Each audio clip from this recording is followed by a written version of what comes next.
Shalom tout le monde. Comment allez-vous? Vous me rendez un peu nerveuse, mais bon. L'été dernier, pour France Inter, on a eu envie de faire une série documentaire sur les jeunes Européens et sur l'imaginaire des jeunes Européens dont on fait partie, enfin sur notre génération, sur ce qu'on partage, l'héritage qu'on porte. Et ça s'appelait I Like Europe.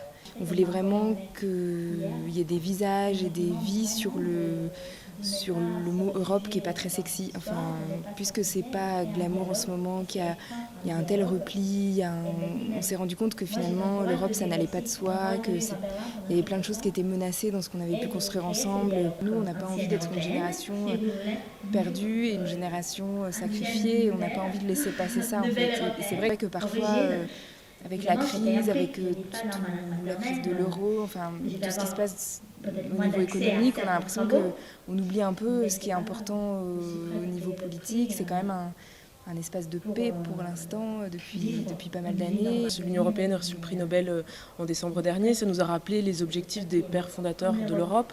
Et je crois que c'est pas mal, nous c'était ça un peu l'idée, c'était de revenir à ça finalement. C'était quoi ces mots qui sont un peu galvaudés, qui sont les mots de la liberté d'expression, l'égalité pour tous, le droit des femmes. I like Europe.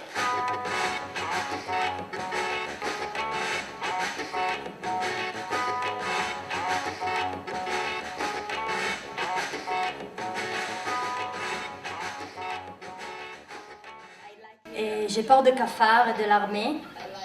Et je suis venue en Europe d'ailleurs pour échapper les cafards et l'armée. J'ai peur des rats et des extrémistes, surtout dans mon pays. Sur mes étagères, chez moi, Coran et la Bible sont ensemble. Ça n'a jamais posé un problème. En Bosnie, c'est souvent cette sorte de généralisation qui m'agace en fait.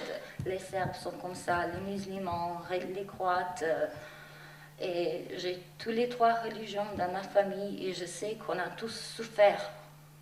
Pas seulement les musulmans, les Serbes, les Croates. On a tous souffert à cause de cette guerre. On a tous perdu des foyers, des amis, de la famille. On a tous perdu. Personne n'a gagné cette guerre, en fait. Personne. L'Europe me fait penser à un retour. Pour moi, l'Europe est à la fois chez moi et chez l'autre. Ça m'échappe. L'Europe m'échappe, parfois. Quelle vision j'ai de l'Europe? Je dirais que voilà, ça dépend si on parle de passé ou du futur. Pour moi, l'Europe du passé, évidemment, c'est l'Europe de la guerre, de génocide, de plusieurs génocides d'ailleurs. Et puis le futur, je suis assez optimiste, pour être honnête. Le fait qu'on peut traverser l'Europe en voiture est extraordinaire. On ne peut pas le faire en Asie, hein. En Orient même, on ne peut pas le faire. Et c'est génial, j'espère juste que les extrémistes vont se calmer bientôt. Parce qu'on n'a rien appris de l'histoire et ça me fatigue un peu d'entendre parler encore et encore des partis extrémistes, de Marine Le Pen qui prennent le pouvoir, c'est insupportable. Parfois l'Europe, la politique d'Europe n'est pas la réflexion de peuple européen. Parfois, il y a de l'hypocrisie, l'intervention en Bosnie, l'intervention en Libye, par exemple. En Bosnie, ils n'ont pas pu intervenir, mais en Libye, oui. Pourquoi? Parce qu'il y a du pétrole là-bas. Mais l'idée d'Europe, cette unité, ça me plaît beaucoup.